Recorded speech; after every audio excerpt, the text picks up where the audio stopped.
Under a crimson sunset, two rivers stood frozen at the base of the old oak. Above him, a small girl dangled from a weathered rope, her faint breaths visible in the cold air. With calloused hands, he cut her down and carried her limp body to his cabin. All night, he tended her wounds, his weathered face illuminated by firelight as he whispered ancient prayers. By morning, color returned to her cheeks, though her eyes remained closed, secrets locked behind trembling lids. When hoofbeats approached, Two Rivers readied his rifle, only to find a woman dismounting, her face streaked with tears and determination. What could drive a mother to such desperate measures? What truth could possibly justify finding her child at death's door? Before we jump back in, tell us where you're tuning in from, and if this story touches you, make sure you're subscribed, because tomorrow I've saved something extra special for you. Two Rivers stood motionless, his weathered hand still gripping the rifle. The woman's eyes darted from him to the small form on his bed, her breath caught between relief and fear. A silver hairpin glinted in her dark hair, an heirloom piece that seemed at odds with her trail-worn appearance.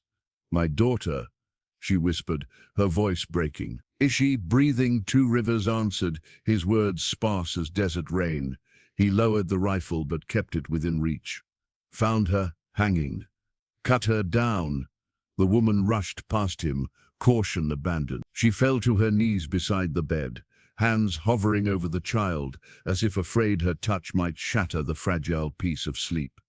"Elsa," she murmured, fingers finally brushing matted blonde hair from the girl's forehead.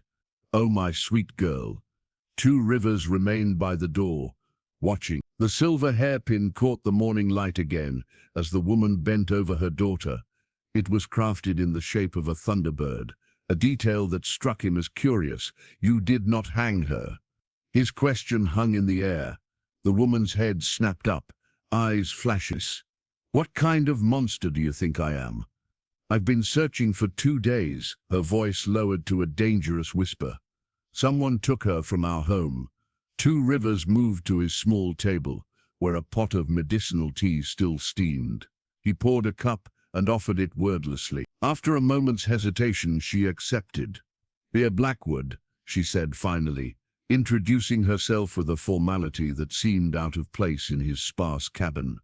"Two Rivers," he gestured toward the door. Fresh tracks leading away from the hanging tree. 3 men, 1 heavy, 2 light, 1 horse lame in right foreleg. Bear's hands tightened around the cup. "How long has she been here?" "Since sunset yesterday." He moved to a shelf, selecting dried herbs. "Fever broke before dawn." A small sound from the bed drew both their attention. Elsa stirred, her eyelids fluttering. "Shadow men," she murmured, voice thick with delirium. "Shadow men with silver stars." Bear was instantly at her side again, but Two Rivers noted how the words made her stiffen. "The sheriff's men?" he asked quietly. She didn't answer immediately, her focus on her daughter. The silver Thunderbird hairpin caught the light as she bent forward. "My husband is James Blackwood, owns half the businesses in town. The other half fear him." She spoke without looking up. "And yes, the sheriff does his biddings." Two Rivers nodded slowly. He had kept his distance from the town for 15 years. But even in isolation, certain names carried weight. Blackwood was one of them. "Why come here?" he asked, genuine curiosity in his voice. "Apache not welcome in your world." Bear finally turned to face him. "I followed the tracks. They led here." Her eyes held his. "And I've heard stories about you. The army scout who turned his back on both worlds." The air between them grew heavy with unspoken history. Two Rivers moved to the fire, his back to her. The silver hairpin had stirred a memory he'd long buried, an army captain with a Thunderbird insignia who had once promised protection to his people before leading the massacre that took his family. "Your husband's men wear silver stars?" he asked, changing the subject. "Deputy Taylor does," she replied, her voice hardening. "My husband's loyal dog." A whimper from Elsa interrupted them. Two Rivers approached with a small bowl of paste. Her throat, he explained. Rope burns. As B applied the medicine, hoofbeats approached in the distance. Two Rivers moved to the window, his posture immediately tense. 4 riders, sheriff's men. Bia's face paled. They can't find her here. They'll... Backroom. 2 Rivers cut her off, already moving toward his rifle. Take her, stay silent. As Bia gathered her daughter, the silver Thunderbird hairpin slipped from her hair, falling to the earthen floor. 2 Rivers picked it up, studying it for a moment, before pressing it back into her palm. Family heirloom, he asked, something unreadable in his dark eyes. My grandmother's, she whispered. She was half Apache. Understanding passed between them, a connection neither had anticipated. The approaching hoofbeats grew louder as Bia disappeared into the back room with Elsa. 2 Rivers faced the door alone, rifle in hand, the memory of a Thunderbird insignia and the promise of blood sworn 15 years ago, fresh in his mind. The door flew open without warning, morning light slashing across the cabin floor. Sheriff Miller filled the doorframe, his hand resting casually on his holstered pistol. 3 deputies fanned out behind him. Interesting morning for a visit, Sheriff, 2 Rivers said, his rifle now propped innocuously in the corner. Miller's eyes swept the cabin, reports of gunfire and a child crying. His gaze settled on the rumpled bed. Been entertaining company, Indian. 2 Rivers remained expressionless. Just me and the coyotes. Deputy Taylor stepped forward, a wanted poster clutched in his hand. The paper was yellowed with age, its corners frayed, but the sketch of a younger 2 Rivers was still recognizable. The words Army Deserter were prominently displayed above the image. Still carrying that old thing? 2 Rivers asked, his voice betraying nothing. Some debts don't expire, Taylor replied, a cruel smile playing on these thin lips. He tacked the poster to a wooden beam with his knife, the blade sinking deep into the wood. We've got word a woman and child went missing 2 nights ago, Miller continued. James Blackwood's wife and daughter. Thought maybe they wandered this way. Why would Blackwood's wife come here? 2 Rivers asked. Miller shrugged. A woman's been acting strange lately. Unstable, Blackwood says. The backroom door opened, and B emerged, her posture straight and defiant. Is that what my husband is telling people, Sheriff? Miller's hand tightened on his pistol. Mrs. Blackwood. I'm perfectly stable, she said, stepping fully into the room. My daughter is ill. I sought help from someone who knows healing ways. An Apache, Taylor sneered. A man with knowledge deeper than whatever's in that bottle you carry, Bia replied coldly. Miller studied her face. Your husband's worried sick. Says you took the girl in the night. My husband, B said carefully, has concerns that don't align with my daughter's well-being. 2 Rivers observed the deputies' positions, noting how Taylor's gaze kept drifting toward the back room. The deputy's boot heel scraped against something on the floor, a child's wooden top, intricately carved with symbols. 2 Rivers had noticed Elsa clutching it earlier, her small fingers tracing the patterns even in sleep. Your concern is noted, Sheriff. Bia continued.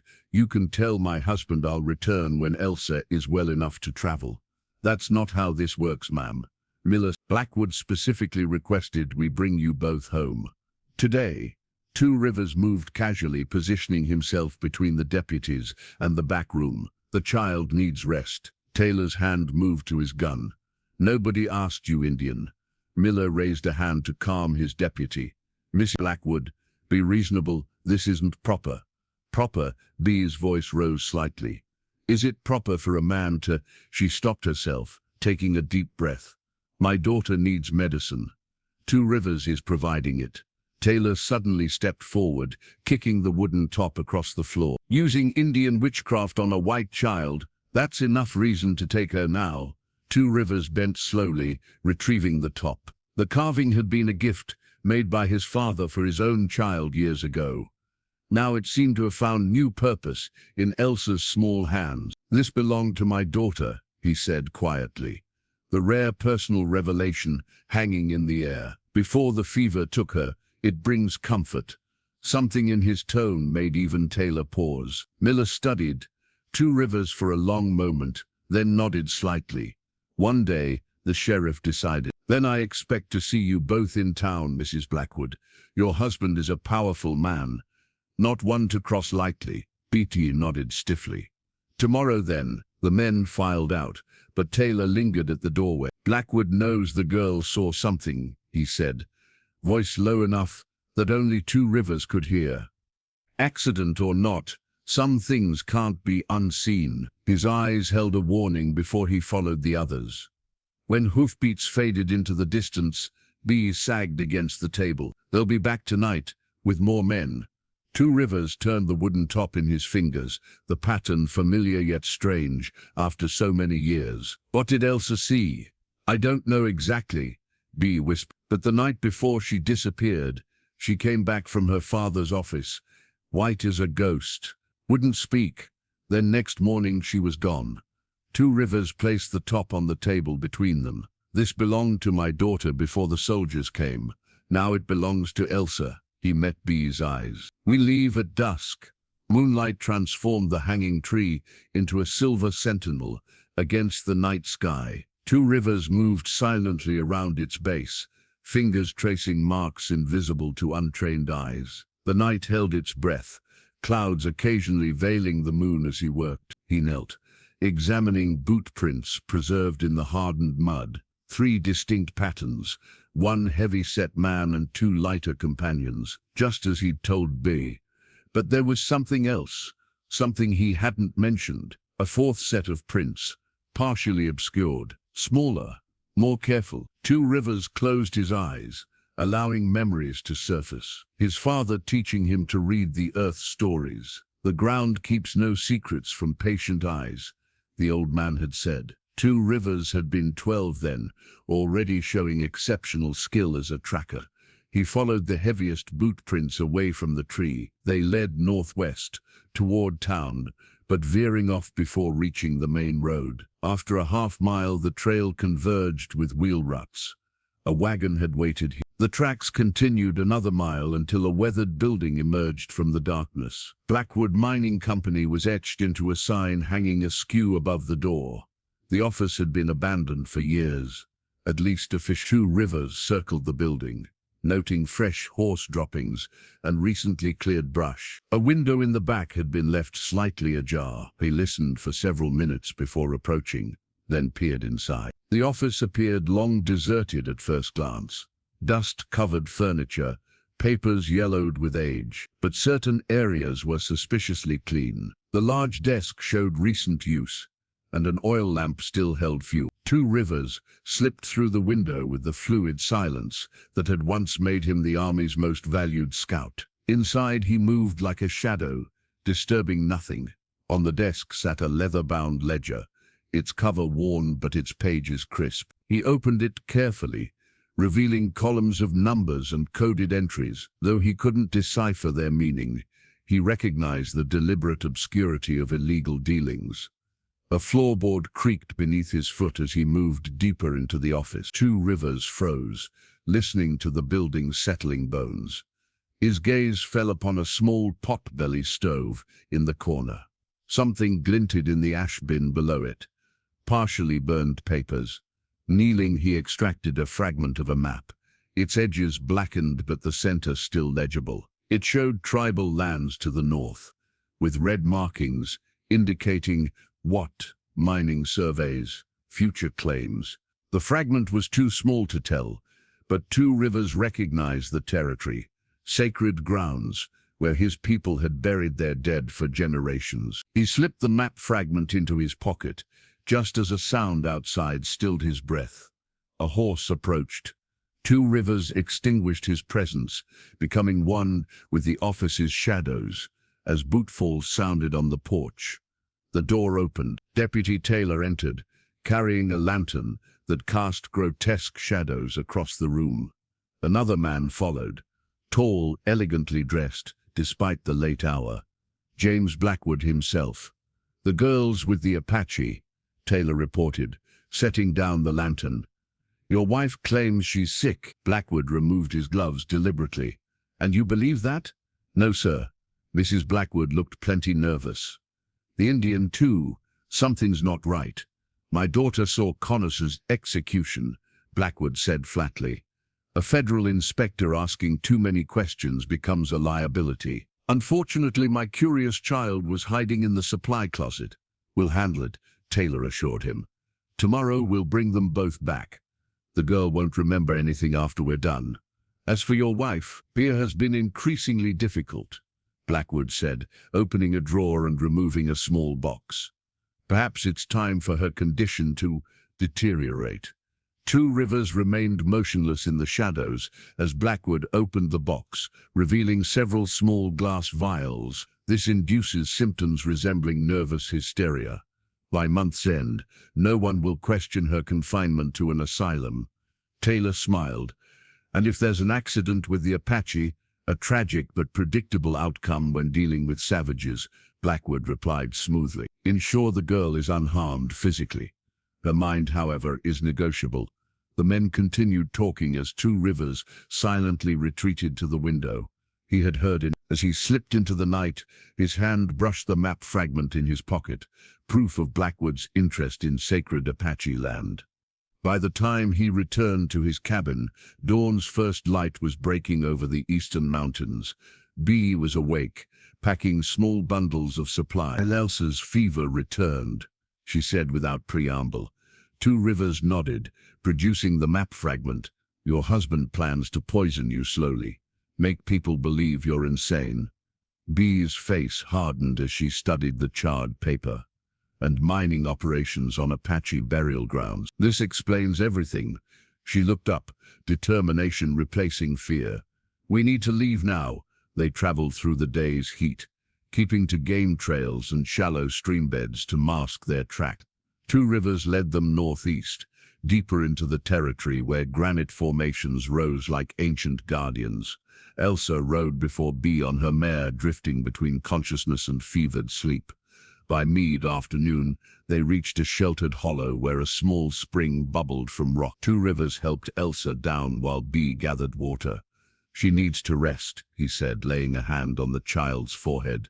Fever's breaking, but she's weak. Bea nodded, worry etching lines around her eyes. Will they follow us this far? Taylor is a capable tracker, Two Rivers replied. Not as good as me, but persistent. While Bea tended to Elsa, Two Rivers unpacked a small leather satchel. Inside lay his most valuable possession, a battered old sketchbook, its spine reinforced with sinew, pages yellowed and dog-eared. He hesitated before opening it, as if breaching a sacred threshold. The first pages contained detailed drawings of plants, with notations about their medicinal properties. His father had started the book, passing down knowledge from generations of healers. Two Rivers had added his own observations over decades. He turned to a sketch of yellow flowering stems. Golden seal, he explained, showing Bea. For fever. As he gathered the necessary herbs from his supplies, Elsa stirred and opened her eyes fully for the first time since they'd found her. The bad men, she whispered, her voice dry as autumn leaves. They're coming back. Bea stroked her daughter's hair. You're safe now, little one. Can you tell us what happened? Elsa's eyes darted fearfully between them. I wanted to surprise father. Bring him lunch, her voice faltered. I hid in the closet when men came. They were angry. Two Rivers prepared the medicine while listening. He crushed dried roots between stones, movements precise and practiced. They hurt the man with the papers, Elsa continued, tears welling. Father said he was asking too many questions about the sacred ground. Her small hand clutched at Bea's sleeve. The man saw me before. Before they... Shh, Bea soothed, pulling her daughter close. You don't have to say it. Two Rivers approached with the prepared medicine. This will help you sleep without dreams, he told Elsa softly. As the child drank the bitter mixture, her eyes fixed on the sketchbook. May I see? She asked. Two Rivers hesitated, then opened the book to pages showing animal tracks. My father taught me to read these before I could read words. Elsa traced the drawings with a finger, like stories in the dirt. Yes, he said, surprised by her understanding. Every creature leaves its story. The shadow men left boot marks, Elsa said suddenly. and one dropped something shiny. Two Rivers exchanged glances with B. "What shiny thing?" "A star," Elsa said, her eyelids growing heavy from the medicine. "With a bird on it. I took it to show Mother." Her voice trailed off as sleep claimed her. Bea gently lifted her daughter's small hand, uncurling the fingers. Empty. She must have had it with her when they took her. Two Rivers returned to his sketchbook, turning to blank pages in the back. With a piece of charcoal he began drawing, swift, sure strokes, forming the image of a thunderbird insignia similar to Bea's hairpin. Like the patches showing her the drawing, Bea studied it. Similar, but not exactly. The army uses these on badges. "The 7th Cavalry," Two Rivers said, voice hardening. "They wore this when they came for my people 15 years ago." Understanding dawned on Bea's face. "The massacre at Skull Valley. You were there?" Two Rivers closed the sketchbook. "I was their scout. They promised no harm would come to my village if I helped them find renegade warriors." His eyes grew distant. "When we returned, they ordered me to watch as they slaughtered everyone. My wife, my daughter." "You escaped," Bea said softly. "I killed 4 soldiers that day," he replied. "The army has hunted me since." Bea's hand found his, an unexpected gesture that startled him. "The 7th Cavalry insignia is now used by a special division of federal marshals," she said. "The man your husband killed, Connors, he must have been one of them." Two Rivers tucked the sketchbook away. "Then we face enemies from both worlds. Your husband's men and the government's." "Why would James kill a federal marshal?" Bea wondered. "The sacred ground," Two Rivers said. "It's rich with silver.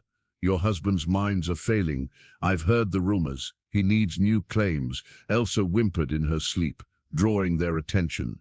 Two Rivers checked her pulse, then gestured toward the horizon, where dust clouds rose in the distance. "Riders," he said grimly. "At least 6. We leave in 10 minutes." Bea gathered their belongings while Two Rivers erased all signs of their presence.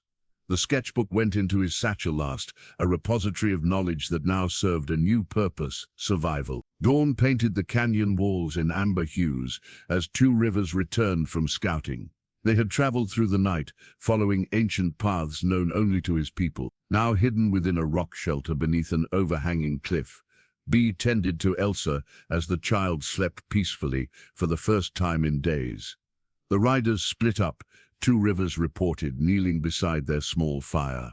4 continued north. 2 circled back toward town. Bea's shoulders eased slightly. "They've lost our trail. For now." He didn't add that it was only temporary. Taylor was no fool. He would eventually recognize the false trails Two Rivers had left. A sound from outside tensed them both, a soft whistle mimicking a canyon wren. Two Rivers placed a finger to his lips, then moved to the shelter's entrance, knife drawn. He returned moments later, followed by a tall Apache warrior whose face bore the ceremonial scars of a tribal scout. Around his neck hung a striking object, a curved bear claw pendant strung on a leather cord, adorned with intricate beadwork. "Running Fox." Two Rivers greeted in Apache. The warrior nodded, eyes moving from Two Rivers to Bea and Elsa. "You bring trouble to our borders, brother," he said in English. "This is Running Fox," Two Rivers told Bea. "Once my blood brother, now tribal scout for the Black Mountain Apache." Running Fox removed the bear claw pendant, holding it before him. "The Elder Council sends this. They have seen riders on our lands, white men who do not follow treaties."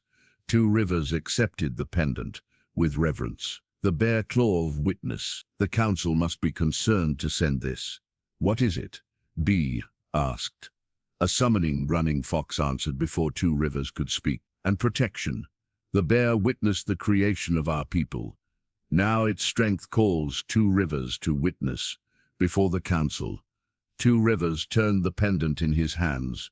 The bear claw itself was massive, taken from a legendary creature that had terrorized the tribe decades ago. The warrior who killed it became a great chief. Now its power was invoked only in times of grave importance. "The council knows I am banished," Two Rivers said.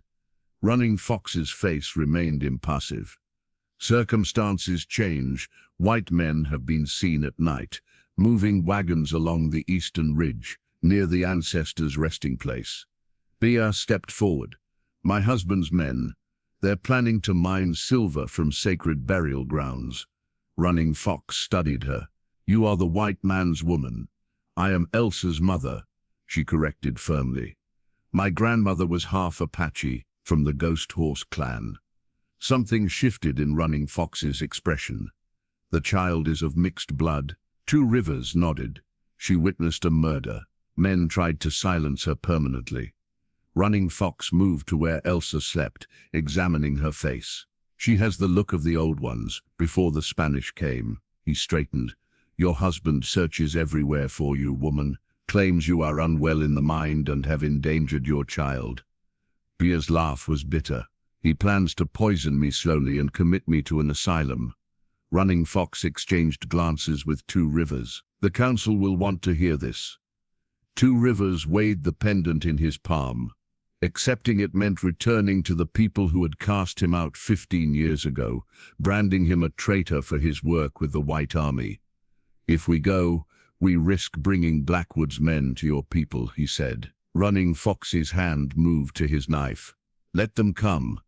Some debts require payment in blood. No more bloodshed. Two Rivers said firmly. Not over me. This is beyond you now, brother. Running Fox pointed to the charred map fragment. Two Rivers had taken from Blackwood's office. The council has seen signs. Ancient boundaries are being violated. What begins with silver will end with our people's extinction. Elsa stirred and opened her eyes, immediately focusing on Running Fox. Rather than showing fear, she studied him with open curiosity. You have the same eyes as the lady in my dreams, she said softly. Running Fox went still. What lady? She stands on a mesa with a white buffalo. Elsa's voice was clear despite her weakness. She told me to find the man with two rivers in his heart. The warriors exchanged startled glances. The white buffalo vision was sacred knowledge, not shared with outsiders. How does the child know this? Running Fox demanded. Two Rivers clutched the bear claw pendant. My grandmother had such visions. The gift sometimes passes through generations, even through diluted bloodlines. Bio gathered Elsa into her arms, protective yet proud. Will your council hear us? Running Fox studied the child once more, then nodded slowly. The council will hear the child of two worlds. He turned to Two Rivers. Wear the bear claw. No Apache will harm you while it hangs from your neck. But I make no promises about the reception you'll receive. Two Rivers slipped the pendant over his head, feeling its weight against his chest, a physical manifestation of the responsibility he now carried. After 15 years of isolation, he was returning to his people, bringing with him the very trouble he had once tried to spare them. We leave within the hour, he decided. The riders will return by midday. The ascent into canyon country tested them all. Narrow trails wound between towering red walls, often no wider than a horse's shoulders. Loose shale slipped beneath hooves, sending small avalanches of stone, cascading into unseen depths. Bia, despite her determination, struggled with the terrain's unforgiving nature. My husband never knew I rode out here, she admitted during a brief rest. He believed a proper lady should remain within town limits. Two Rivers, leading them on foot, paused to study the way ahead. Your grandmother taught you differently. She taught me many things James would have disapproved of. Bia replied, helping Elsa drink from a canteen. The girl was stronger today, her eyes clear and attentive. Running Fox scouted ahead, occasionally whistling signals that Two Rivers acknowledged with subtle gestures. By midday, they reached a plateau where twisted juniper trees offered sparse shade. While they rested, Two Rivers removed a small object from his possessions, a bone flute yellowed with age, its surface etched with intricate symbols. He handled it with reverence, checking for cracks or damage from their difficult journey. Elsa watched him with fascination. What are the pictures on it? Two Rivers traced the carvings with a weathered finger, the story of first man and first woman. How they emerged from the underworld to this one. May I? The child asked, reaching toward the flute. Two Rivers hesitated, then carefully placed it in her small hands. It belonged to my grandfather, and his grandfather before him, the last of our family treasure. Elsa examined the flute with unusual care for a child her age. It feels alive. All things made from once living materials retain spirit, Running Fox explained. Returning from his scouting, the bone remembers being an eagle. Eagle? Bee asked, moving closer to examine the instrument. Two Rivers nodded. Golden eagle femur, taken with prayers and offerings, so its spirit agreed to become music. Elsa lifted the flute to her lips, but Two Rivers gently stopped her. The flute chooses when to sing, he explained. And for who? He took back the instrument and placed it against his own lips. A haunting melody emerged. 5 notes that seemed to dance on the canyon winds, echoing between stone walls and returning transformed. The sound brought unexpected tears to Bee's eyes. My grandmother played something similar, she whispered. On summer evenings when my grandfather was away, Running Fox's expression remained impassive, but his eyes reflected recognition. The ghost horse clam's calling song. It summons ancestral protection. The melody shifted, becoming a warning as Two Rivers suddenly lowered the flute. Riders, he said, coming fast from the south. They quickly gathered their belongings. Running Fox pointed to a nearly invisible trail that cut between 2 massive boulders. This way leads to Hidden Valley, sacred ground where no white man has walked.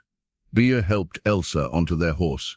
How far? 3 hours, Two Rivers replied, securing the flute in his satchel. Difficult terrain. The girl will slow us, Running Fox observed without judgment. Elsa straightened on the horse. I won't slow anyone down, I promise. Two Rivers studied her determined face, so reminiscent of his own daughter's. We stay together. They moved swiftly along the hidden trail, navigating passages that seemed impossibly narrow. At one point, they were forced to dismount and lead the horses through a tunnel-like formation, where the canyon walls nearly touched overhead.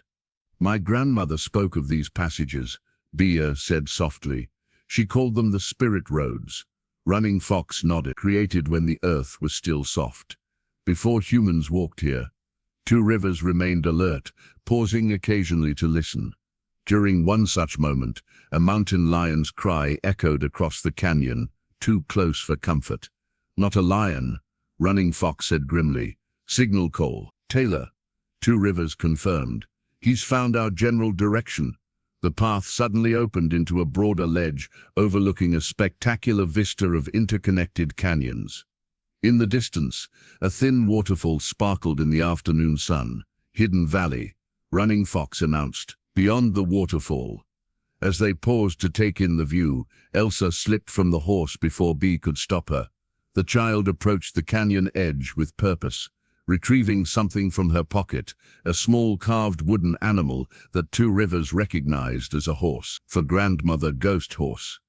Elsa explained, placing the figurine in a small hollow in the rock face. So she'll help us. Two Rivers and Running Fox exchanged glances of surprise. The child's intuitive understanding of Apache customs was uncanny. How did you know to do that? Bea asked softly.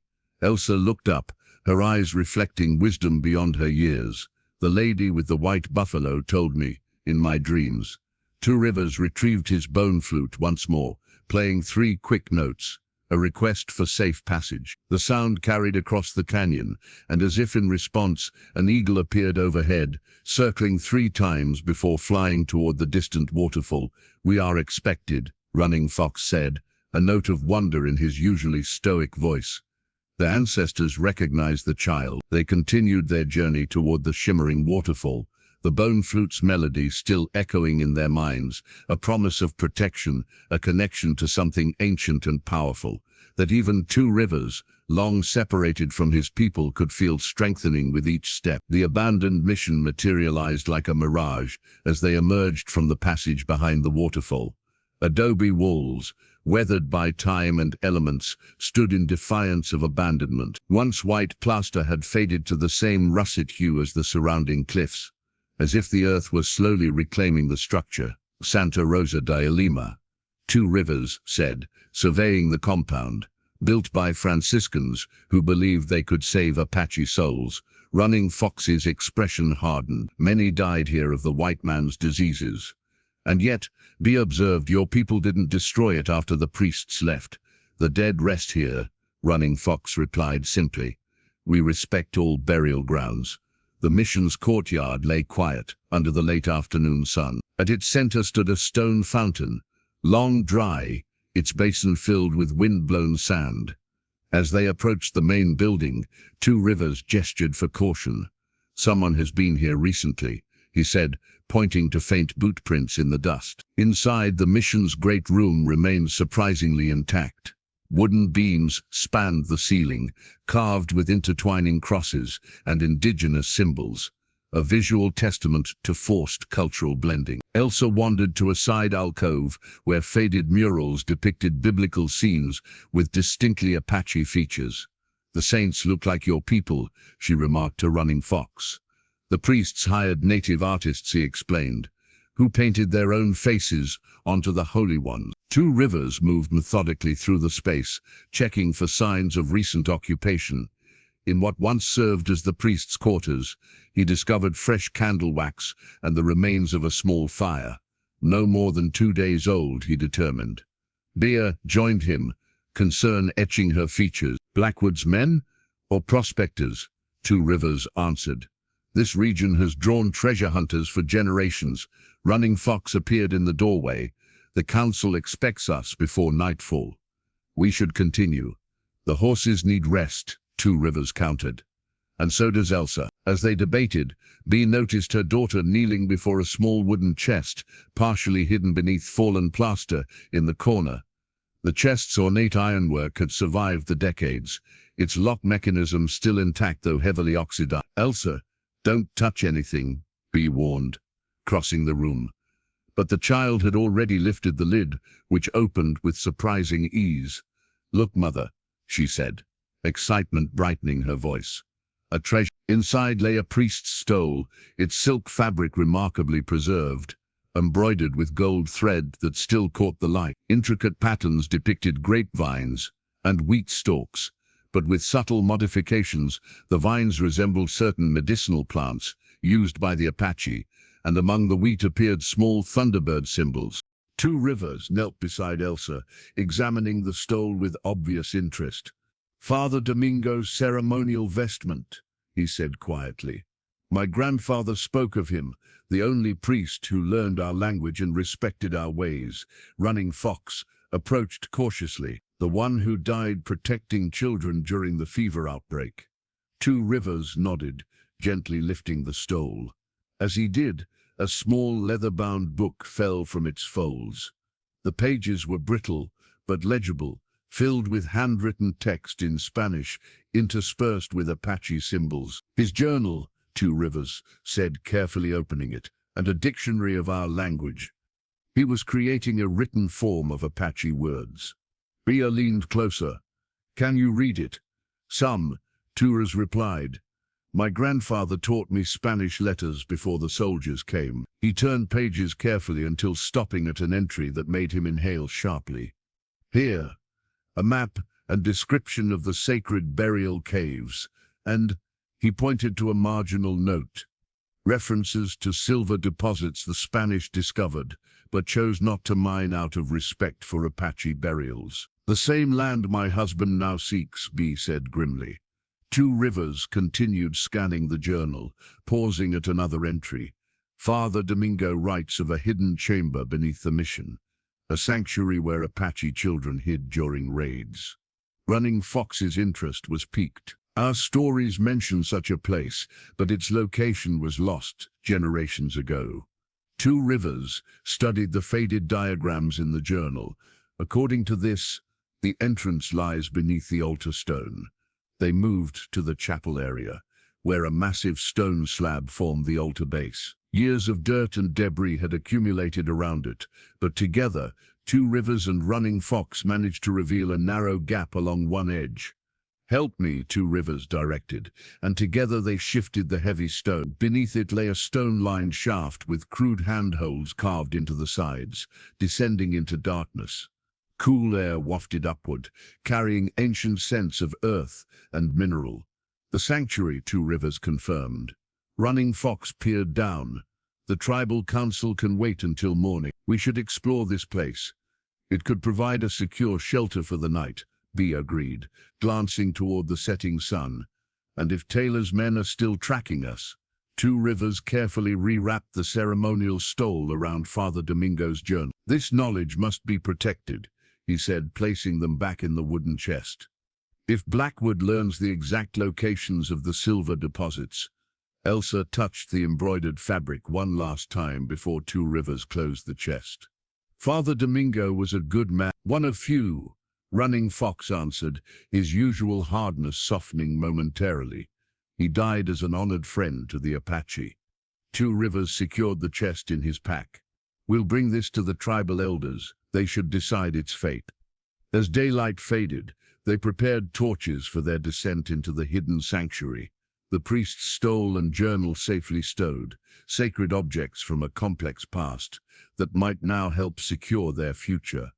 The descent into darkness revealed a world untouched by time. Their torches illuminated a network of tunnels extending beneath the mission, far more extensive than Father Domingo's journal had indicated. The air was cool and dry, preserved by some natural ventilation system the priests had discovered or enhanced. "These weren't built by Franciscans," Two Rivers observed, running his hand along smooth wall sections interspersed with rough-hewn rock. "Apache and Spanish work, side by side." Elsa stayed close to B, but her eyes shone with curiosity rather than fear. "It feels safe here," she whispered. The main chamber opened before them, a circular space where several tunnels converged. Crude benches had been carved from stone around the perimeter, and faded pictographs covered the walls. Running Fox examined these with reverence. "Creation stories," he translated, and there, the coming of the Spanish. The sickness, the sanctuary. Two Rivers directed his torch toward a side passage where metal gleamed in the flickering light. Mining tools, primitive but effective, rested against the wall alongside rusted lanterns. "They were digging," he said. "Recently." Bia examined the tools. "These aren't ancient, modern steel." A thorough search revealed 3 additional tunnels extending from the main chamber, each bearing signs of recent exploration. In one, fresh support beams had been installed to prevent collapse. Another contained empty dynamite crates, stamped with Blackwood Mining Company's logo. "James has already found this place," Bia said, her voice tight with anger. "He's been exploring these tunnels in secret." Running Fox knelt to examine scuff marks on the floor. Many boots, many journeys. As they ventured deeper into the explored tunnel, the passage widened into a natural cavern where the walls glittered with mineral deposits. Two Rivers touched the rock face, his expression grim. "Silver," he confirmed. "Rich vein," and there he pointed to markings scratched into the stone. Survey notations. They continued their exploration, eventually reaching a section where the tunnel abruptly ended at a pile of rubble. A partial cave-in blocked further progress, but gaps between fallen rocks revealed another chamber beyond. "Something's there," Elsa said suddenly, pointing to a faint glow visible through the rubble. Two Rivers carefully shifted several smaller stones, creating a space just large enough for him to peer through. On the other side, illuminated by a shaft of moonlight from some unseen opening above, stood a stone altar, unlike anything in the mission proper. "Apache's ceremonial space," he said quietly, untouched by the Spanish. Working together, they cleared enough debris for Elsa to squeeze through the opening. The adults followed with more difficulty, emerging into a sacred space that had remained sealed perhaps for centuries. The chamber was a perfect circle, its walls adorned with handprints in red ochre.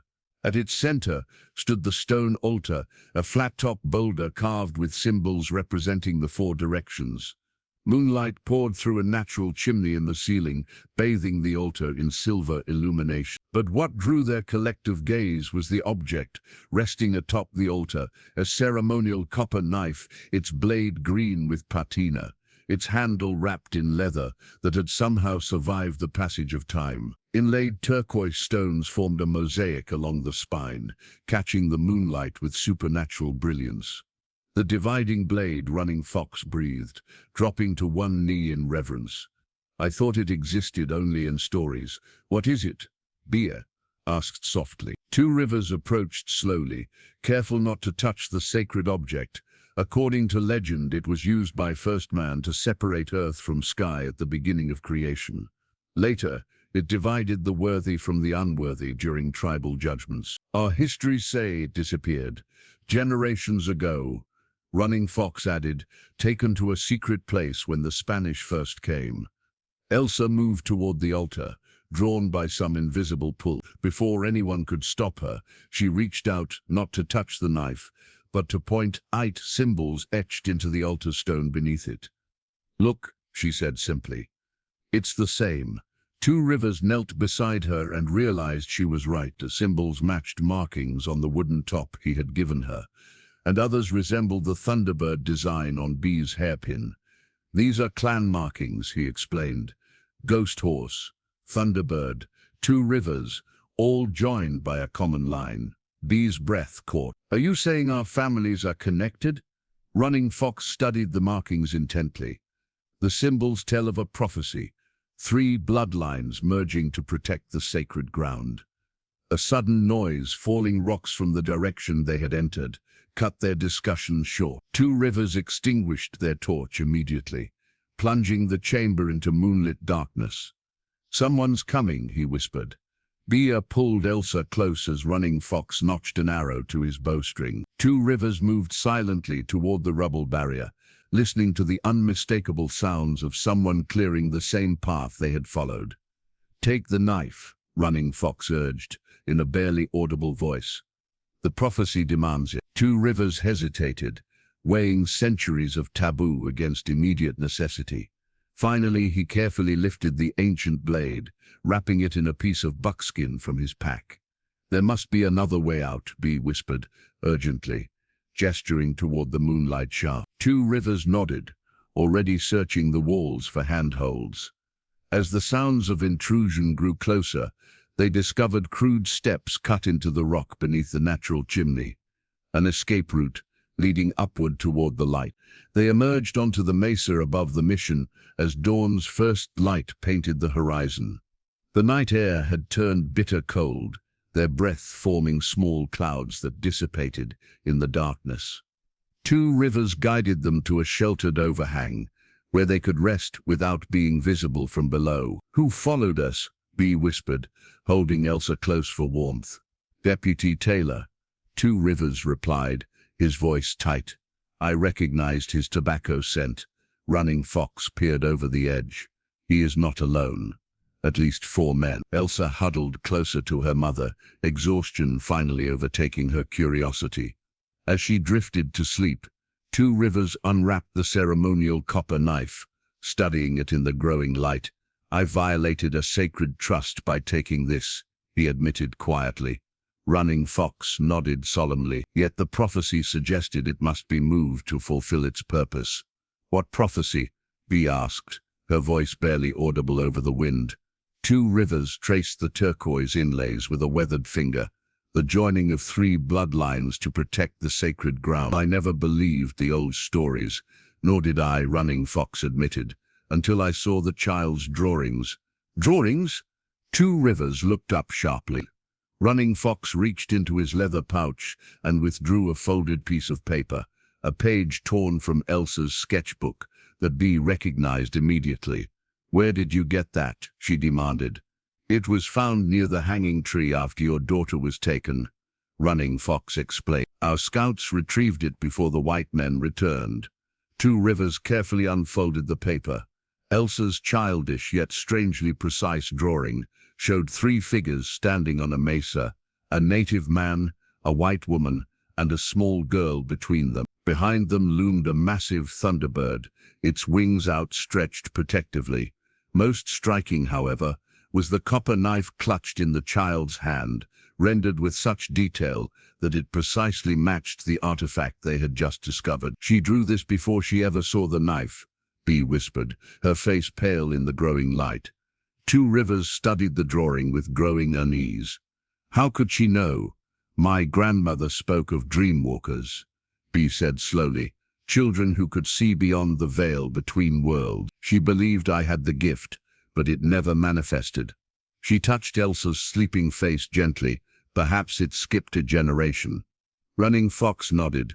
"The old ones said such gifts grow stronger when bloodlines reconnect with their origin." The eastern sky brightened, illuminating their surroundings more fully. Two Rivers suddenly went still, his attention caught by something in the distance. Following his gaze, Bee saw riders approaching from the north. A search party moving steadily across the valley floor. "More of Blackwood's men?" she asked. Two Rivers shook his head. "Army uniforms, cavalry scouts." Running Fox's expression darkened. "The 7th. They still use the Thunderbird insignia. Why would the army be involved?" Bee wondered aloud. "The marshal your husband killed," Two Rivers reasoned. "His superiors must be investigating his disappearance." Running Fox gestured toward another direction. "And there your husband's men approach from the east. We are caught between enemies." As they watched the converging search parties, Elsa stirred and opened her eyes. Without speaking, she reached for the copper knife in Two Rivers' hands. He hesitated, then carefully allowed her to hold it. The child turned the ancient artifact in the morning light, her fingers tracing patterns that matched those etched into the altar below. "It remembers," she whispered cryptically. "What does it remember, Elsa?" he asked gently. "The beginning and the end." The girl's voice sounded older somehow, resonant with something beyond her years. "It remembers who you are." She looked directly at Two Rivers, her eyes clear and knowing. "Your real name isn't Two Rivers. It's Thomas Running Water. Your father was Ghost Horse Clan Chief." Two Rivers recoiled as if struck. He had abandoned his birth name when he left his people, and none alive knew it save the tribal elders. Certainly not this child. "How could you know that?" he demanded, his voice hoarse. "The lady with the white buffalo told me," Elsa replied simply. "She says you and Mother are cousins from the same grandmother. Ghost horse blood runs in us all." Bee's hand went to her throat, where a small birthmark, shaped remarkably like a horse's head, had always been hidden beneath her collars. "My grandmother refused to speak of her Apache husband," she whispered. "She returned to white society after he was killed. Chief Running Water had a sister who disappeared during the Spanish raids." Running Fox confirmed, astonishment evident in his usually stoic expression. "She was believed captured or killed. She married a white settler," Elsa continued matter-of-fact. "Her daughter was your grandmother, Mother." The copper knife seemed to gleam brighter in Elsa's small hands, as if responding to the truth being revealed. Two Rivers stared at Bee, seeing for the first time the subtle features that mirrored his own. The high cheekbones, the particular arch of her brows. "We are blood," he said finally. "The prophecy speaks truth." The distant sound of hoofbeats grew louder as both search parties converged on the mission below. Their moment of revelation was cut short by the immediate danger. "We must reach the tribal council," Running Fox urged, "before both enemies find us." Two Rivers carefully took back the copper knife, wrapping it securely. The simple drawing Elsa's prophetic vision. He returned to Bee, who tucked it safely away. "The northern pass," he decided, pointing toward a nearly invisible trail that snaked along the ridgeline. "We can still make the council by midday."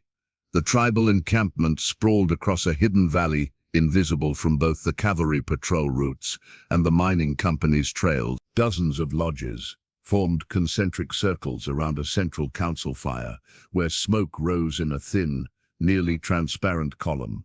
As Two Rivers led their small group toward the encampment, Apache scouts materialized from the landscape, bows drawn and expressions guarded. Running Fox stepped forward, making formal gestures of greeting and explanation. The scout's eyes moved from Two Rivers to Bee and Elsa, suspicion evident in their posture. "The council awaits the one who was banished," one scout announced in Apache. "They did not expect him to bring white faces. They carry ghost horse blood," Running Fox replied. "The prophecy walks with two legs and speaks with a child's voice." The scouts exchanged glances, then gestured for them to continue toward the camp. As they approached, women paused in their work to stare, and children whispered behind cupped hands. 15 years had passed since Two Rivers had walked among his people, but the weight of his banishment still hung heavy in the air. Outside the largest lodge, an ancient man sat on a buffalo robe, his face a map of deep wrinkles and wisdom earned through nearly 9 decades of life. Grey Hawk, the tribe's spiritual leader, observed their approach without expression. "The exile returns," he said, his voice surprisingly strong. With the burden of prophecy upon his shoulders, Two Rivers stopped at a respectful distance. "I come seeking the council's wisdom, grandfather, and bringing trouble to our doorstep," added a harsh voice from the council lodge entrance. Stoneface, now war chief in Two Rivers' father's place, emerged with hand resting on his knife hilt. The soldiers searched the canyons while Blackwood's men destroy sacred grounds. Before Two Rivers could respond, Elsa stepped forward, her small form drawing surprised murmurs from the gathered tribe. Without hesitation, she approached Grey Hawk and performed a perfect traditional greeting that even many young Apache had forgotten. The old man's eyes widened. "Who taught you our ways, little one?" "The lady with the white buffalo," Elsa replied simply. "She says I should give you this." From her pocket, she withdrew a small object wrapped in a scrap of buckskin. Grey Hawk accepted it with ceremonial gravity, carefully unwrapping the package to reveal a stone pendant carved in the shape of a buffalo. The white limestone had been worked with extraordinary skill, each detail meticulously rendered despite the small size. Grey Hawk's hands trembled as he held it. "The white buffalo stone," he whispered, "lost 70 summers ago, when soldiers burned our sacred lodge." Stoneface stepped closer, disbelief written across his scarred features. "Impossible. The stone was taken by those who massacred our people at Skull Valley." "Yes," Two Rivers confirmed. "The 7th Cavalry took it as a trophy.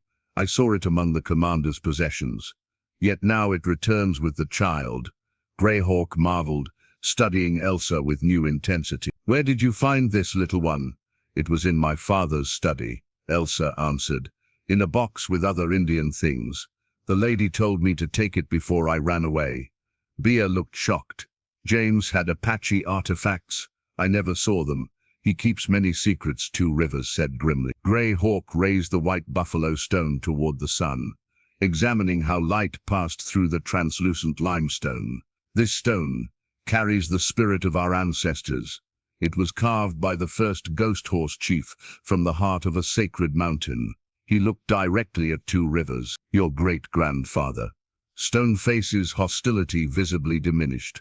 "The stone chooses its guardian," he acknowledged reluctantly. "If it accepts the child, the council must hear their full story," Grey Hawk decided, tucking the precious artifact into his medicine pouch, "and see what else they bring from the mission caves." Two Rivers produced the copper knife, still wrapped in buckskin. A collective gasp rose from those gathered as he carefully unveiled it. Even Stoneface stepped back in reverence. "The dividing blade," Grey Hawk breathed. "You have entered the forbidden chamber. We were led there," Two Rivers explained. "The path opened before us."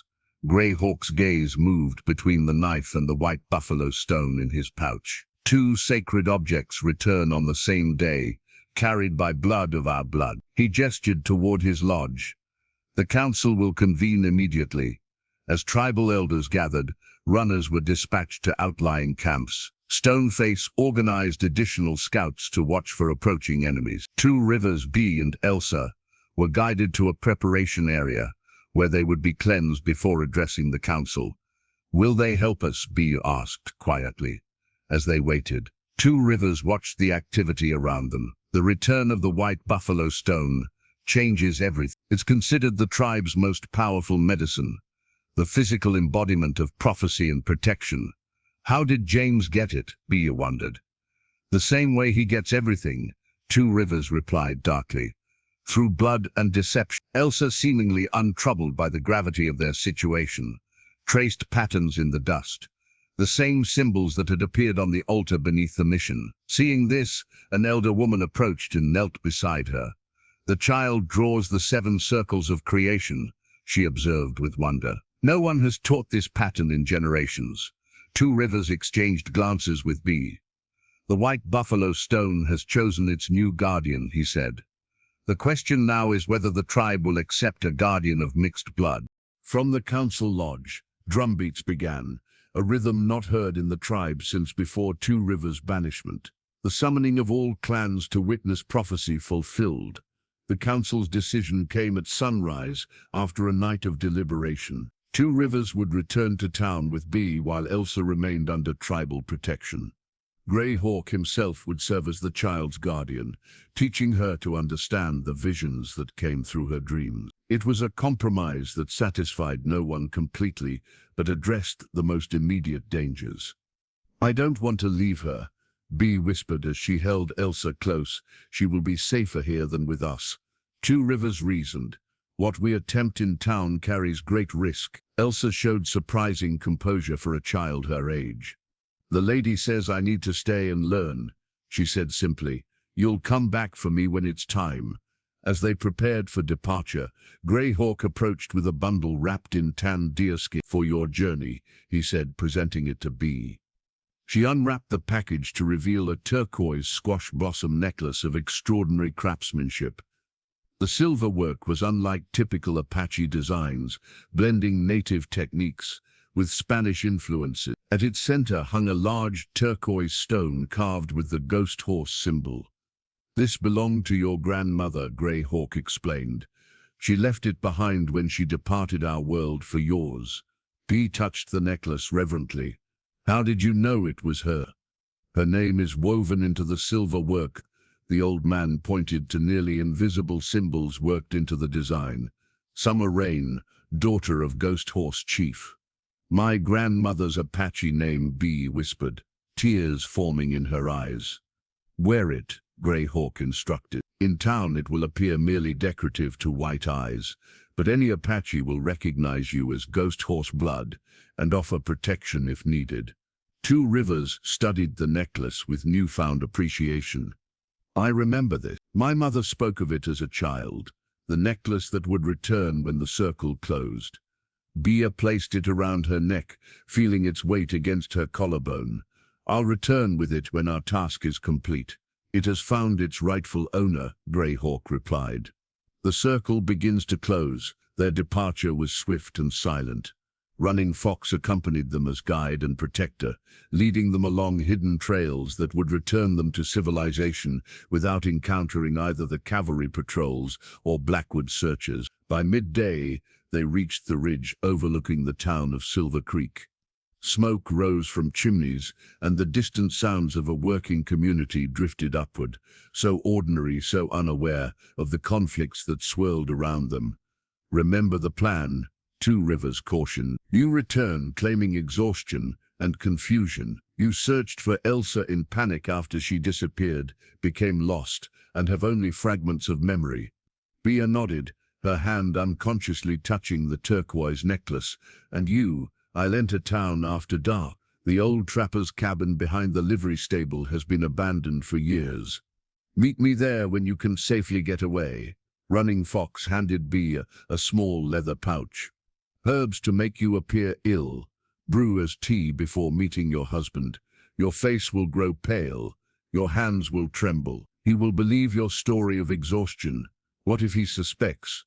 She asked, the fear finally showing through her determined facade. Trust the necklace, Running Fox said simply. It carries old medicine. They parted at the crossroads, B continuing toward town, while Two Rivers and Running Fox melted back into the landscape. As she approached the outskirts of Silver Creek, B adopted the posture of a woman at the limits of endurance, shoulders slumped, gait unsteady. Sheriff Miller spotted her first, riding out with a deputy to intercept her. Mrs. Blackwood, we've had search parties combing these hills for days. Elsa, she mumbled, letting her voice break. I was searching for Elsa. Your husband's half out of his mind with worry, ma'am, Miller said, helping her onto his horse. We need to get you home straight away.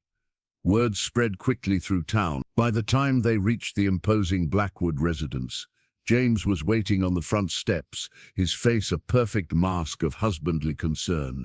My dear, he called out, rushing to assist her.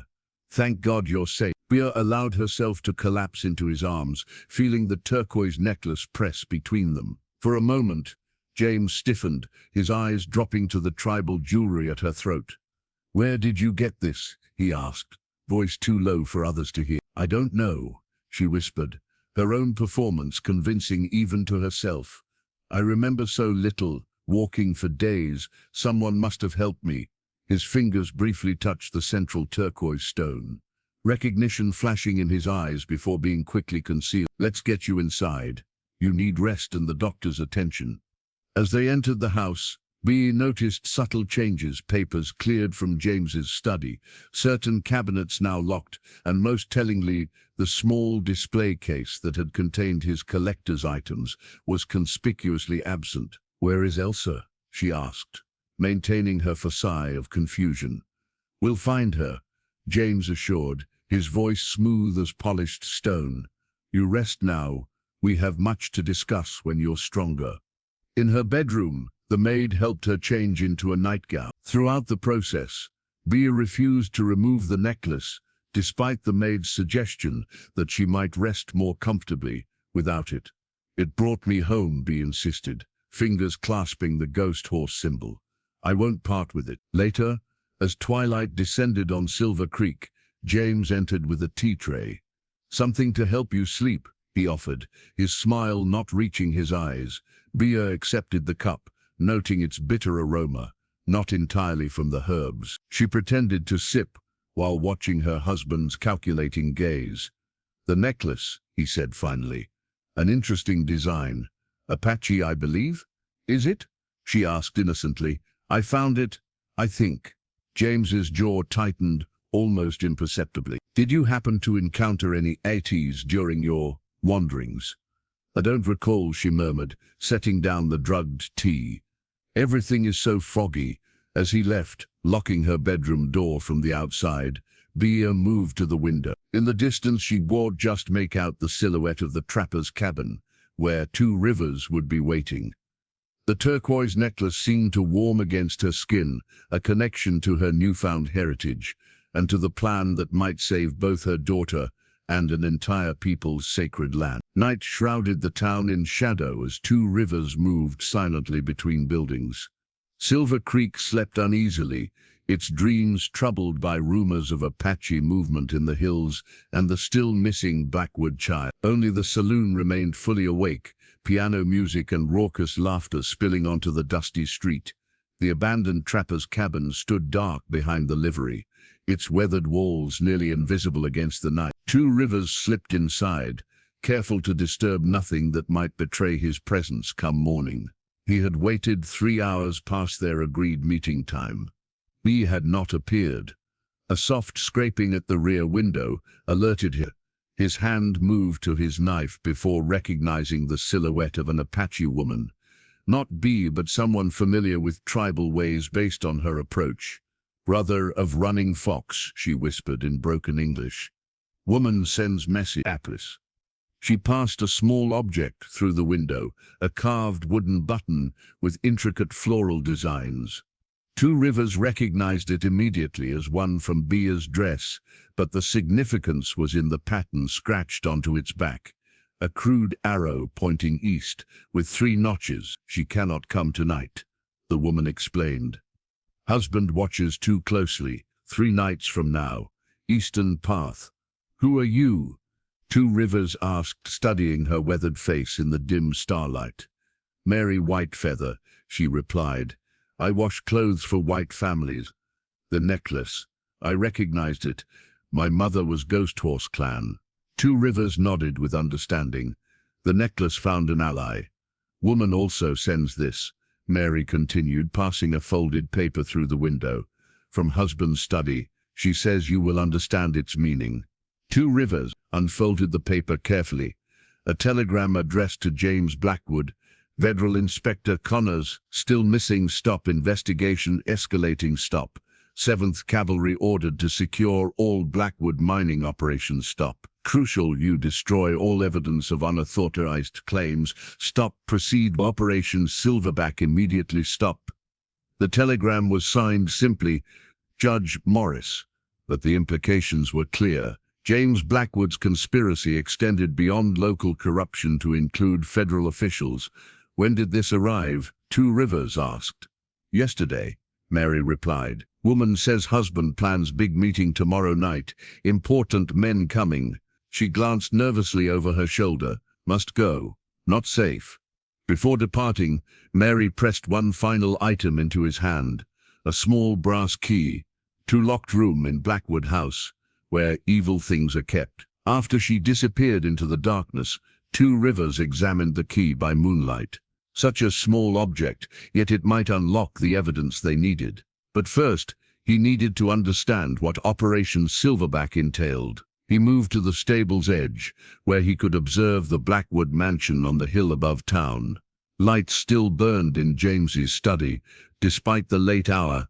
Through his spyglass, Two Rivers could make out shadows moving behind the curtains, at least 3 men engaged in heated discussion. As he watched, a rider approached the house from the direction of the telegraph office. The messenger was admitted immediately, suggesting urgent news had arrived. Two Rivers retreated to the cabin to consider his next move. Mary's information confirmed that James was accelerating his plans, likely in response to the cavalry's involvement. But what was Operation Silverback? And how did it connect to the sacred Apache lands? He removed his most valuable possession from its hiding place, a U.S. Army field journal he had taken during his escape 15 years earlier. Though worn and water-damaged, its pages contained detailed maps of the territory, including geological surveys conducted before his people were forced onto reservations. As he reviewed the maps, comparing them to his mental image of the cave system beneath the mission, understanding dawned. The richest silver deposits lay not under the mission itself, but along a vein that extended several miles eastward, directly beneath the Apache burial grounds.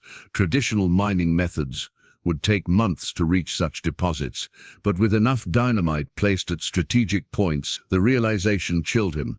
Blackwood wasn't planning conventional mining. He intended to collapse the entire sacred mountain to expose the silver vein in one catastrophic operation. Operation Silverback wasn't just about profit. It would destroy centuries of Apache history and desecrate countless ancestral remains. And based on the telegram, it was imminent. Two Rivers carefully replaced the journal and considered his option. Couldn't meet him for 3 more days, but by then it might be too late. He needed to infiltrate the Blackwood mansion and discover the operation's exact details. The brass key Mary had provided might offer access to crucial evidence, but using it meant navigating a house full of enemies. Yet what choice did he have? The cavalry's presence complicated matters. They might stop Blackwood's illegal mining, but only after verifying Inspector Connor's murder, which could take weeks. A plan formed in his mind. Tomorrow night, during the meeting of conspirators, he would enter the Blackwood mansion. B would be expecting him 3 nights hence. But circumstances had changed. He would need to leave a sign for her, something only she would recognize as a message. From his pocket he withdrew the wooden top he had given to Elsa. The child had returned it to him before staying with the tribe, saying, "You'll need this to speak to Mother when words are dangerous." He turned the toy in his fingers, remembering how his own father had carved similar toys as messages during the Apache Wars. Their placement and orientation conveying information to those who knew how to read them. By morning, Two Rivers had made his decision. The brass key felt heavy in his pocket, a small metal artifact that might unlock the salvation of his people's sacred ground, or lead him directly into his enemy's hands. Twilight settled over Silver Creek as carriages arrived at the Blackwood mansion. Two Rivers observed from the shadow of a massive oak that had stood since before white men claimed this valley. The guests, 3 well-dressed men, and Judge Morris himself, were escorted inside by Deputy Taylor, whose nervous glances toward the surrounding darkness suggested heightened vigilance. Two Rivers had spent the day gathering intelligence. Blackwood had doubled the guards around his property.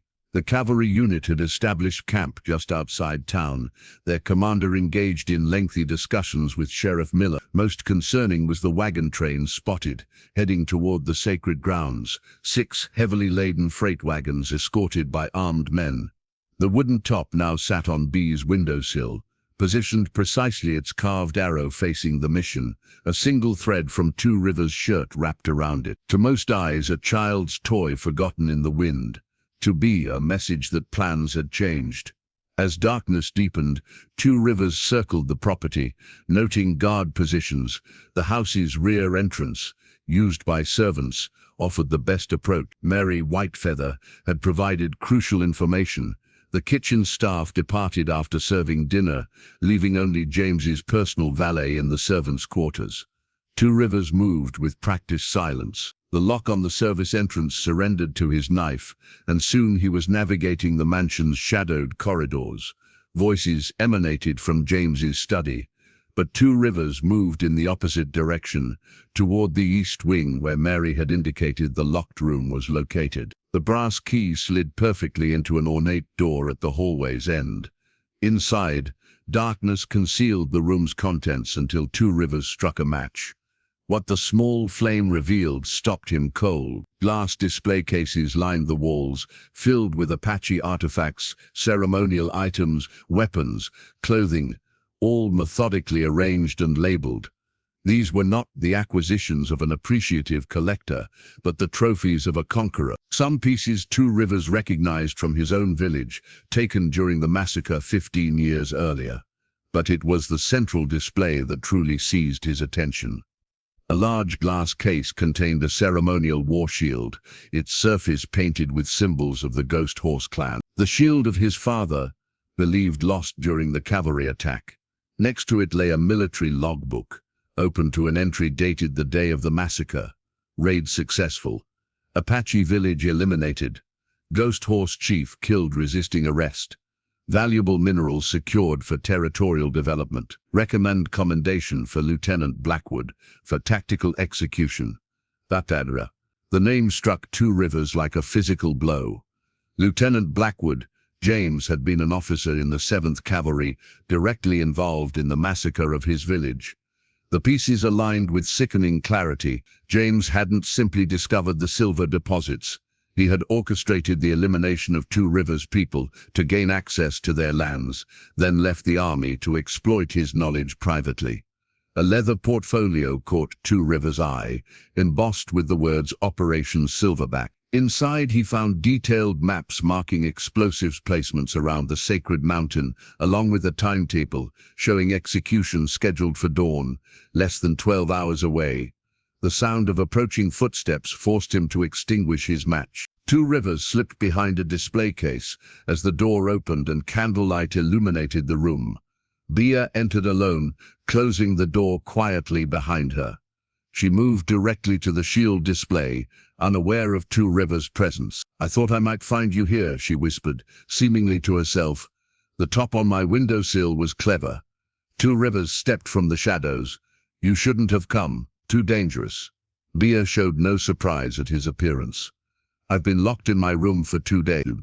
When the meeting started, I picked the lock, a skill my grandmother taught me that I never told James about." She gestured toward the shield. "You've seen it then?" "My father's," Two Rivers confirmed. "James was there. He helped slaughter my people." "And mine," Bia added bitterly. "He married me knowing of my heritage, using me to legitimize his claim to lands that once belonged to my grandmother's people." From beneath her shawl, Bia produced a small leather-bound book. James's personal journal. "I found it hidden in our bedroom." She opened it to a marked page. "Read this. By candlelight." Two Rivers scanned the entry. "Married the summer rain descendant. Today." The irony is exquisite. Using Ghost Horse blood to secure Ghost Horse land. The girl knows nothing of her heritage. Of course, her mother was careful to bury those shameful connections. When the silver is fully extracted, perhaps I'll reveal the truth to her. By then, it will be too late for anyone to stop what I've begun. The journal shook in Two Rivers' hands. He knew exactly who you were. There's more, Beer said grimly, turning pages. He's been systematically collecting artifacts to locate the main silver deposits. Apache legends speak of the metal as sacred, often referencing its locations in spiritual contexts.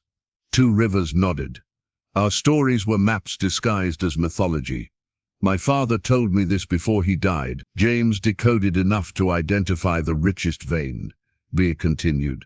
But he needs to act now because of the federal investigation into Inspector Connor's disappearance.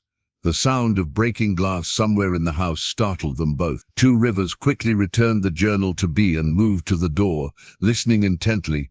The meeting must have ended, Bee whispered. You need to go. Operation Silverback starts at dawn. Two Rivers informed her. They're going to destroy the sacred mountain with explosive. Bee's face paled in the candlelight. Elsa is there with the tribe. I need to warn them, Two Rivers said urgently. Can you create a distraction? Bee straightened, resolution hardening her features. She removed a small object from her pocket. A silver matchbox engraved with the Blackwood family crest. James's prized possession from his cavalry days. It never leaves his study. She pressed it into Two Rivers' hand. Take this. When they discover it missing, all attention will focus on the study. Use the confusion to escape. They'll suspect you, Two Rivers warned. I'll claim illness and be safely locked in my room, she replied with grim humor. Besides, they'd never believe a proper lady would steal her husband's treasured matchbox. Voices and footsteps grew louder in the hallway. Their time had run out. Tomorrow at first light, Bee whispered urgently. The old mining office. I'll bring proof of everything. The journal, the operation plans. Two Rivers slipped the silver matchbox into his pocket. Be careful, cousin. You as well, cousin, she replied with a fleeting smile, before extinguishing the candle, plunging the room of stolen heritage into darkness. Dawn had not yet broken when Two Rivers reached the tribal encampment, his horse lathered from the desperate night ride. Scouts intercepted him at the perimeter, immediately recognizing the urgency in his approach. They escorted him directly to the council lodge where Greyhawk and the elders had already gathered, alerted by Running Fox's sentries who had observed the wagon train's movements. They bring death to the sacred mountain, Two Rivers announced without preamble. Explosives to collapse the earth and expose the silver beneath. They move at first light. Stoneface, standing at Greyhawk's side, gripped his rifle tightly. How many? 20 men with the wagons. More will come from town once they realize I've discovered their plan. Greyhawk's ancient eyes showed no fear, only sad recognition. The old prophecy speaks of such a time when the earth itself would be wounded to satisfy white greed. From the back of the lodge, a small figure emerged from the shadows. Elsa, dressed in a simple Apache tunic, her blonde hair braided with leather and beads in the tribal style. Around her neck hung a striking object, a medicine wheel fashioned from polished stones, bone and feathers, the colors representing the 4 directions according to Apache tradition. You found the room of stolen spirits, she said, her voice oddly mature. Where Father keeps the pieces of your people.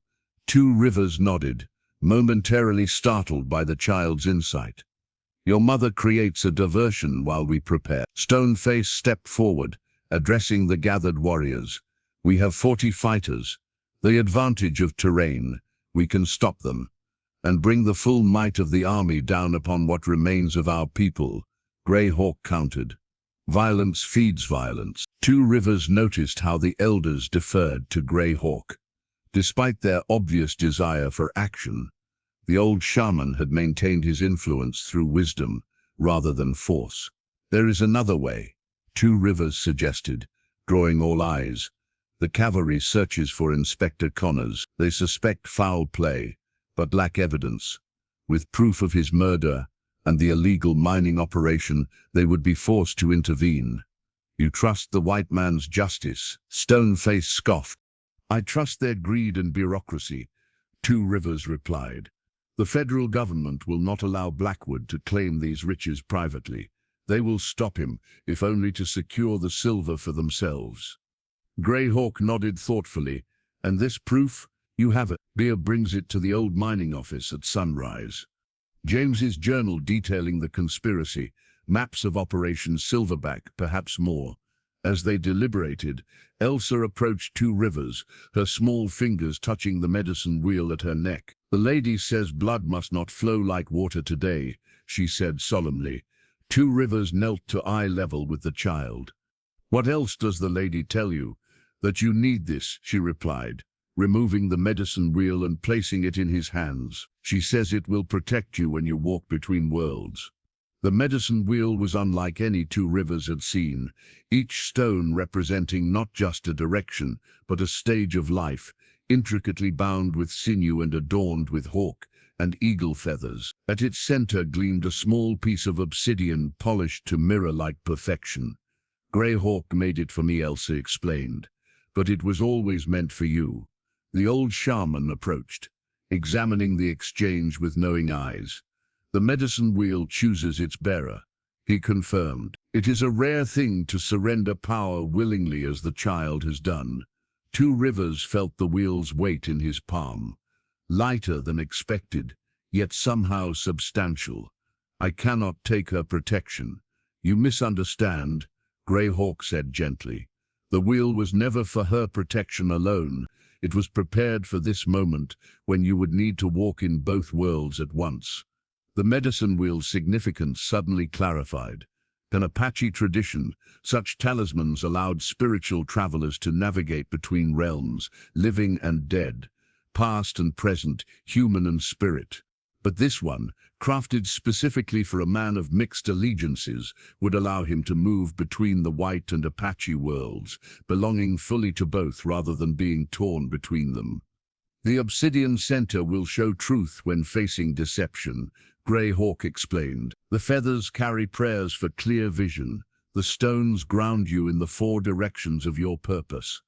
Stoneface, who had been listening silently, stepped forward with unexpected deference. Take 20 warriors as back. Position them around the mining office and along the path to the sacred mountain. If diplomacy fails, it must not fail. Two Rivers interrupted, securing the medicine wheel around his neck. But your warriors will ensure the explosives never reach their destination, regardless. Running Fox, who had been conferring with scouts near the lodge entrance, joined them with fresh news. Riders from town approach from the south, the sheriff and deputies. They seem to be tracking you. They found my trail faster than expected. Two Rivers realized Bear may already be in danger. Stoneface signaled to his best warriors. We move now, the Apache way, invisible until the moment of decision. As they prepared to depart, Elsa clutched Two Rivers' hand. Mother is strong, she assured him. The lady says 3 bloodlines reunite today. Two Rivers touched the medicine wheel, feeling a strange resonance from its components, as if the assembled pieces created something greater than their parts.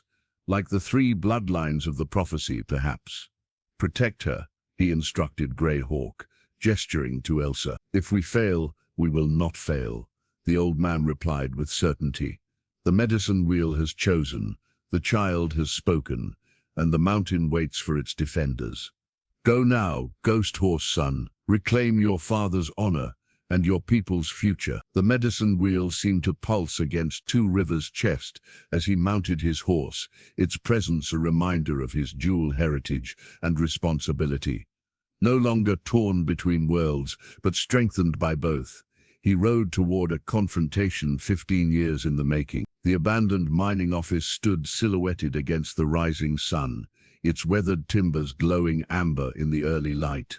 Two Rivers approached cautiously, medicine wheel cool against his chest as he scanned for signs of bee or potential ambush. Apache warriors had taken positions in the surrounding hills, invisible to untrained eyes, but a reassuring presence to his.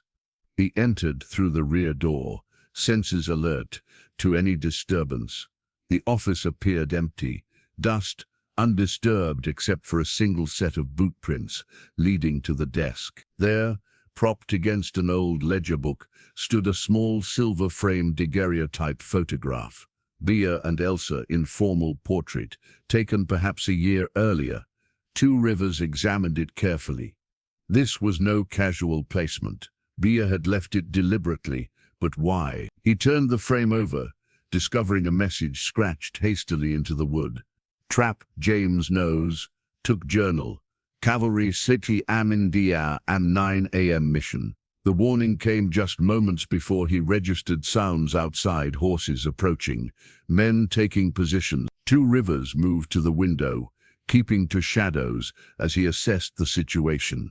Deputy Taylor and 4 men had surrounded the building. Beyond them, a wagon train was already moving north toward the sacred mountain. The medicine wheel seemed to warm against his skin. Instinctively he touched the obsidian center, as Grey Hawk had instructed. The stone revealed no physical change, yet suddenly, Two Rivers perceived the situation with startling clarity. This confrontation was merely a diversion, keeping him occupied while the main operation proceeded unhindered. "Come out, Indian," Taylor called. "We know you're in there." Two Rivers retrieved the daguerreotype, securing it inside his shirt beside the medicine wheel. Bea had risked much to warn him. Now she was meeting the cavalry commander at the mission, a desperate attempt to present evidence where it might actually matter. He needed to create his own diversion. Moving with deliberate noise, Two Rivers crossed to the opposite window, making his presence known before slipping through the rear door. As expected, Taylor ordered his men to converge on the front entrance, momentarily leaving the back exposed. Two Rivers sprinted toward the tree line, rifle fire splintering wood behind him. He reached his horse just as deputies rounded the building. Mounting in one fluid motion, he charged directly at the surprised men, forcing them to scatter before veering sharply eastward, away from both the mission and the sacred mountain. Taylor took the bait, leading 3 deputies in pursuit while the 4th rode toward town, presumably to report. Two Rivers pushed his horse hard, maintaining just enough lead to keep the chase engaged. Each mile he drew them eastward was another mile between them and both Bea's meeting and the explosives transport. After several miles, Two Rivers guided his mount into a narrow canyon, a dead end to those unfamiliar with the territory. The deputies followed eagerly, believing they had cornered their prey. When they rounded the final bend, they found Two Rivers gone, his horse abandoned. "Where'd he go?" one deputy shouted, spinning in confusion. From his position high on the canyon wall, Two Rivers watched as Running Fox and 3 warriors silently materialized behind the deputies. No blood would be shed. The Apache would simply ensure these men remained occupied for several critical hours. Confident the diversion was successful, Two Rivers began the long journey back on foot, cutting across terrain impassable to horses. The medicine wheel guided him almost supernaturally, its directional stones seeming to pull him along the most efficient path. By mid-morning he reached the ridge overlooking the mission. Below, an unexpected scene unfolded. Cavalry soldiers had established a perimeter around the building. In the courtyard, Bea stood in animated conversation with a uniformed officer, Captain Wilson of the 7th Cavalry, based on his insignia. Two Rivers approached the Apache scouts, hidden among the rocks. "Report," he whispered. "The woman arrived at sunrise," one replied. "Showed papers to the white chief." Many angry words. The silver-haired man came with more soldiers. He pointed to a figure. Two Rivers recognized as Judge Morris. "Now they argue like hungry coyotes over meat." "And the wagon train stopped by stone soldiers," the scout answered with a hint of pride. Two Rivers followed his gaze to the narrow pass leading to the sacred mountain. There, Apache warriors had positioned ancient stone cairns across the trail. Burial markers moved from their centuries-old locations. No white man, no matter how greedy, would disturb such obvious grave markers without proper authorization, especially with federal authorities nearby, a brilliant strategy that halted progress without violence. Two Rivers made his decision. Removing the daguerreotype from his shirt, he studied the images of Bea and Elsa, his newfound family, bound by blood and prophecy. Then he removed the photograph from its silver frame, keeping only the image as he placed the empty frame conspicuously on a rock near the mission trail. The frame would be recognized immediately by any of Blackwood's men, a clear message that Two Rivers was nearby, watching and waiting. Its placement would draw attention away from the mountain path, creating yet another diversion. As he prepared to descend toward the mission, he felt the medicine wheel pulse once more. The obsidian center caught the sunlight, reflecting his own image with unexpected clarity. In that reflection, Two Rivers saw not the banished scout or the army deserter, but something new, a man fully integrated, both Apache warrior and civilized negotiator, ready to walk between worlds with authority that came from embracing both. Securing the daguerreotype and touching the medicine wheel for courage, Two Rivers began his approach. The confrontation 15 years in the making had arrived, but not as a battle between cultures. Instead, it would be a reckoning within the white man's own system of law and order, with an Apache advocate who understood both worlds perfectly. Captain Wilson of the 7th Cavalry was a man unaccustomed to being outmaneuvered. His weathered face, lined with 20 years of frontier service, registered controlled frustration as he examined the documents B had provided. James's journal, the operation plans, and most damning, Inspector Connor's pocket watch recovered from James's study. "These are serious allegations, Mrs. Blackwood," he said, his tone measured. "Murdering a federal inspector, illegal mining claims, conspiracy involving a federal judge, treason." Judge Morris interjected sharply from across the mission courtyard. "What Mrs. Blackwood suggests is absurd and defamatory. I demand she be taken into custody for her own protection. The woman is clearly unwell." B.A. stood her ground, the turquoise necklace prominent at her throat. "My mental state is perfectly sound, Judge. Sound enough to recognize conspiracy when I see it." Two Rivers watched from the shadows of the mission's arched entrance, assessing the tableau before him. 6 cavalry soldiers maintained a perimeter while their captain evaluated the evidence. Judge Morris had arrived with 4 hired guns, posing as deputies. Men. Two Rivers recognized from Blackwood's mining operations. "Where is your husband now, Mrs. Blackwood?" Captain Wilson asked, overseeing Operation Silverback personally. B.A. replied, "The explosives should be reaching the sacred mountain as we speak." The captain dispatched a rider immediately to verify this claim, much to Judge Morris's visible discomfort. The moment to intervene had arrived. Two Rivers stepped into the courtyard, hands empty and visible. The reaction was immediate. Soldiers raised rifles. Morris's men reached for sidearms. "Hold your fire," Captain Wilson ordered sharply. His eyes narrowed as he recognized Two Rivers. "The deserter," he said quietly.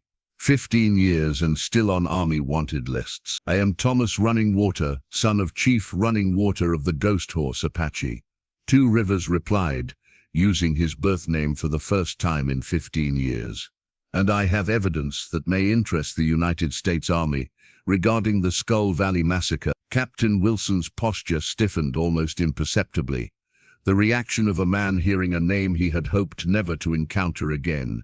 That incident was fully investigated and closed, was it? Two Rivers reached slowly into his shirt, withdrawing a small object that gleamed in the morning light, a tarnished silver pocket compass, with the initials AW engraved on its cover.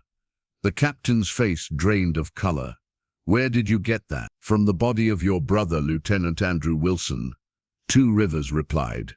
"The man who warned my people before the attack, who tried to prevent the massacre and was killed by his fellow officers for his conscience." A heavy silence fell across the courtyard. Even Judge Morris seemed taken aback by this development. "My brother was reported killed by Apache," Wilson said, his voice barely audible. A convenient narrative. Two Rivers approached slowly, offering the compass. "He died trying to help my people escape." His last words were a warning about Lieutenant James Blackwood's orders to eliminate everyone, regardless of the surrender terms offered. Wilson accepted the compass, fingers tracing the worn initials. Why reveal this now after 15 years? Because the man who murdered your brother and my people now plans to destroy sacred Apache burial grounds for silver. Two Rivers replied. And the same corrupt system that buried the truth then threatens to do so again. The courtyard door burst open as Sheriff Miller arrived, breathless. Captain Wilson, we've apprehended James Blackwood at the hanging tree with the child. All heads turned at this announcement. B stepped forward, voice tight with controlled panic. What child? Elsa is safe with the tribe. Sheriff Miller shook his head. She was found wandering near town. Blackwood has her at the Old Oak. Says he'll only speak with you, and, he gestured uncomfortably, toward Two Rivers, him. Two Rivers and B exchanged alarmed glances. Something was wrong. Elsa had been safely with Grey Hawk when Two Rivers left the encampment. Captain Wilson pocketed his brother's compass. What's Blackwood's state of mind, Sheriff? Unstable, Miller admitted. He's surrounded by explosives, enough to level half the hillside. Says if anyone but Mrs. Blackwood and the Indian approach, he'll detonate everything. Judge Morris moved toward his horse. This is absurd. I'm returning to town. You're staying right here, Your Honor. Captain Wilson interrupted, his tone suddenly icy. Under guard, until we determine your exact involvement. He nodded to two soldiers, who moved to flank the judge. To Two Rivers and B, the captain spoke with grim authority. I'll position men within rifle range, but out of sight. If Blackwood truly has explosives and the child, we go alone. Two Rivers confirmed. But first, I need something from you. He reached inside his shirt once more, this time withdrawing the copper knife from the sacred chamber. This dividing blade has judged truth from falsehood for centuries. Today it serves that purpose again. He offered the ancient artifact to the captain. Hold this until we return. If we fail, ensure it reaches the Apache Tribal Council. They'll understand its significance. Wilson accepted the knife with appropriate gravity. My brother believed your people deserved justice. Perhaps today that account can finally be settled. As they prepared to depart, B touched the turquoise necklace at her throat. The circle closes where it began, she said softly. At the hanging tree, Two Rivers nodded, the medicine wheel secure against his chest. Together they mounted horses provided by the cavalry, riding toward a confrontation that would determine not just their own fate, but that of two peoples long divided by bloodshed and mistrust. The hanging tree stood sentinel against the morning sky, its gnarled branches reaching outward like ancient arms. As Two Rivers and B approached, they could make out James Blackwood's figure beneath it, his once immaculate suit, now dust-covered and disheveled. Beside him stood a small form that even from a distance, Two Rivers could tell was not Elsa. It's a deception, he said quietly to B. That's not your daughter, B nodded almost imperceptibly. I suspected as much when Sheriff Miller said she was found near town. But who? Their question was answered as they drew closer. The child was a young Apache girl dressed in Elsa's clothing, her face streaked with tears, but her posture defiant despite her fear. Welcome to our family reunion, James called out, his voice carrying an edge of mania that hadn't been present before. Disappointing, isn't it? I went to all this trouble, and the wrong child was delivered. Two Rivers dismounted slowly, signaling B to remain on her horse a short distance back. Release her, Blackwood. She has no part in this. Oh, but she does, James replied, keeping one hand firmly on the girl's shoulder. All Apache children have a part in this story, just as you did, 15 years ago, when you led us to your village. His free hand gestured to the burlap sacks positioned around the tree's base. Mining explosives, enough to create a spectacular diversion, while my men complete Operation Silverback. Two Rivers took a measured step forward. The operation is finished. Your men were stopped at the mountain pass. Captain Wilson has your journal and the evidence of Inspector Connor's murder. A flicker of uncertainty crossed James's face before his arrogance reasserted itself. Wilson is a career soldier who understands progress. The Apache lands will be mined, with or without my involvement. Your involvement ends today, Two Rivers stated calmly. Judge Morris is in custody. The cavalry knows everything. James laughed, the sound brittle and dangerous. Then I have nothing to lose, do I? He produced a small detonator from his pocket. You have your life, Bee said, speaking for the first time as she slowly dismounted. Surrender now and the court may show mercy. Mercy? James spat the word. Like the mercy shown to savages who stand in the way of civilization. I married you knowing exactly who you were. Ghost horse blood flowing through your veins. I've watched you for years, waiting for some sign of your savage heritage to emerge. His gaze fixed on the turquoise necklace at her throat. And finally it did, when you chose them over me. The young Apache girl suddenly twisted in James's grasp, biting his hand with unexpected ferocity. He yelped, momentarily loosening his grip enough for Two Rivers to lunge forward, tackling him away from both the child and the explosive. They tumbled down the hillside, a desperate struggle of fists and fury. James fought with the crazed strength of a man with nothing left to lose, landing painful blows that Two Rivers absorbed, while maneuvering them further from the tree. You're nothing, James snarled between strikes. A half-breed scout who betrayed his own people. Two Rivers did not respond with words. Each movement was calculated, each defense designed to exhaust his opponent while conserving his own strength. The medicine wheel at his chest seemed to pulse with energy, guiding his actions with ancestral wisdom. When the moment came, it happened with deceptive simplicity. James overextended during an attack, and Two Rivers used the momentum to flip him onto his back. Pinned against the earth his greed had sought to violate, James stared up with hatred and something else, fear. Kill me, he challenged. Prove you're the savage I always claimed. No, Two Rivers replied, his voice steady. You will face white man's justice for white man's crimes. From the hanging tree, Bee's voice called out urgently. Thomas, he still has the detonator. Two Rivers glanced down, seeing the small device clutched in James's hand, thumb hovering over the trigger. With lightning precision, he struck James's wrist against a stone, forcing his fingers to release their grip. The detonator fell into the grass, where something unexpected caught the morning light. A small silver arrowhead pendant on a leather cord, half buried in the earth precisely where they had struggled. Two Rivers recognized it immediately as a ghost horse clan symbol, identical to one his sister had worn before the massacre.